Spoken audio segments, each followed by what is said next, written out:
Estamos de volta com o Produtor Quer Saber, que hoje destaca o programa Climate Smart Agriculture, realizado pelo Departamento de Agricultura dos Estados Unidos. E continua aqui comigo o coordenador de sustentabilidade da CNA, Nelson Ananias. Nelson, no primeiro bloco a gente tem uma noção geral do que se trata esse programa, né? Acho que agora vamos falar então quais são os métodos de verificação e monitoramento das emissões de gases de efeito estufa. Bom, tão importante como assumir as metas, definir quais são essas metas, é verificar, monitorar essas metas, né? Então, elas têm que ser palpáveis, elas têm que ser monitoráveis e depois ser verificáveis para saber se toda aquela ação que foi feita, ela resultou no objeto esperado e proposto, né? No nosso caso, aqui no Brasil, o Brasil assumiu como meta de redução nesse Acordo de Paris a diminuição de 37% das suas emissões baseadas no ano de 2005 e 43% até 2030 também baseado, essa diminuição de 42% baseado nas emissões de 2005. E aí, qual é a diferença, né, desses monitoramentos? O que a gente tem que aprender com eles lá?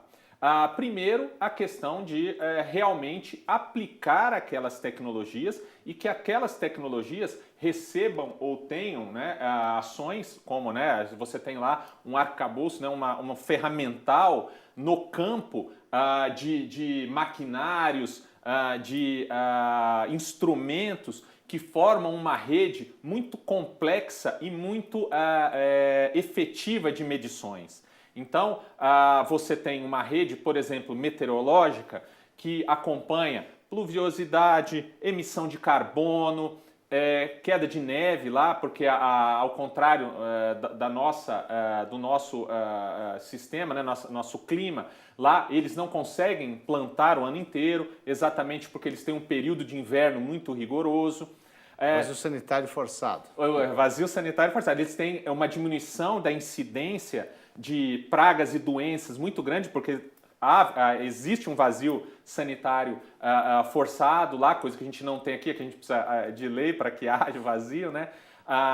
Então, todas essas ações, elas estão muito bem desenvolvidas. Lá, eles envolvem a população na questão de monitoramento. Por exemplo, lá tem um programa que foi muito interessante, que foi colocado, de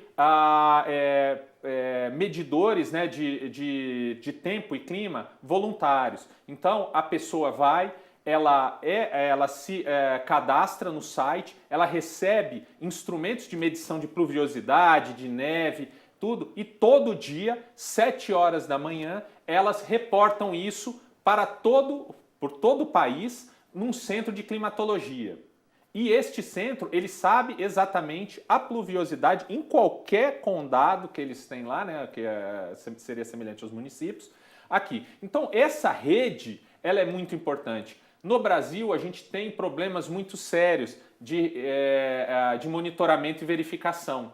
Então, nós... Estamos estudando ainda os métodos que possam ser mais compatíveis aqui no Brasil. Não, exatamente. E a gente já faz muitas dessas ações e que não são medidas. Exemplo, claro, é o plantio direto. Se nós temos aí mais de 70% do nosso plantio hoje de grãos com a tecnologia plantio direto, qual é a medição exata do carbono que se deixou de emitir com aquela tecnologia? Os cálculos mudam, né? Os cálculos mudam, as ações mudam, né? E isso tem que ser mostrado para fim de cumprimento de meta e para mostrar que nós temos uma agricultura muito mais voltada e muito mais competitiva, não só na questão de produção, mas também de emissões, né? É um diferencial. Então, todas essas medidas e esses sistemas de monitoramento deles são muito eficientes. Eles aplicam, eles se dedicam à pesquisa, eles se dedicam ao monitoramento, eles têm recurso para fazer todo esse monitoramento diário. Então, foi uma das grandes lições que a gente viu lá. O sistema de monitoramento e medição das emissões é muito efetivo. Então, é muito mais fácil você comprovar os benefícios das atividades agropecuárias do que a gente aqui, através de modelos, modelagens ou outros instrumentos que são menos precisos. Você acha interessante essa estratégia que os Estados Unidos adota aí, os centros de tecnologia? Ele funciona, esse sistema de agricultura inteligente, ele é uma rede que cobre todo o país. Então, eles definem estados que têm os mesmos problemas. Então, durante a viagem, nós visitamos 2 hubs, eles chamam isso de hubs, né? Que são centros do Departamento de Agricultura americano, que congrega estados. As universidades desses estados, elas reportam a esse hub.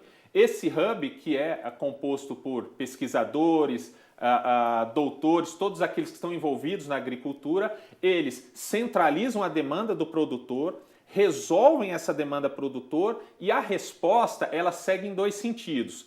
Como resposta à solicitação do produtor, resolvendo um problema, uma ação, ou através da extensão rural muito forte.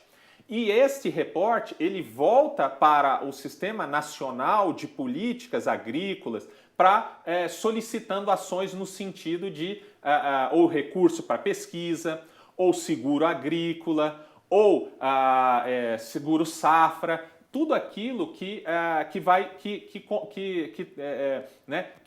vai ajudar na resolução daquele problema.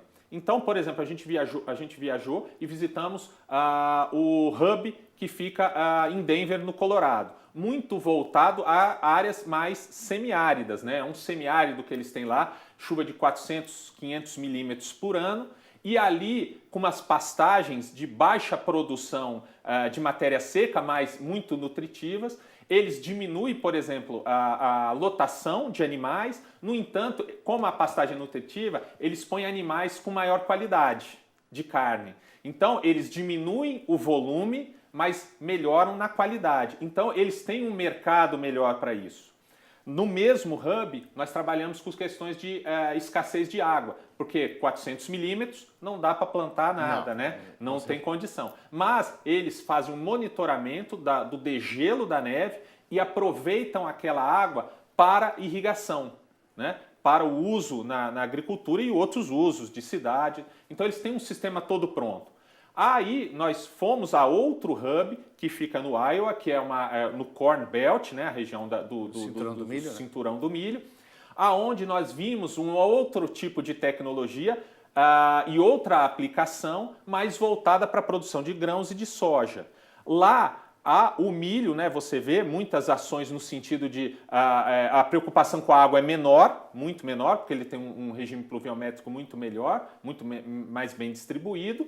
E ali se desenvolvem ações para a produção melhor, né, de grãos, né, armazenamento, transporte, materiais genéticos, associações, muita geração de energia alternativa, muita energia eólica, muita energia solar. Então, a gente consegue minimizar, ao contrário do Brasil, por exemplo, que o grande custo da irrigação é energia elétrica.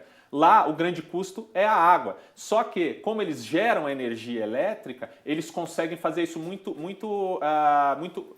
com propriedade, né? Então, eles não desperdiçam esse recurso.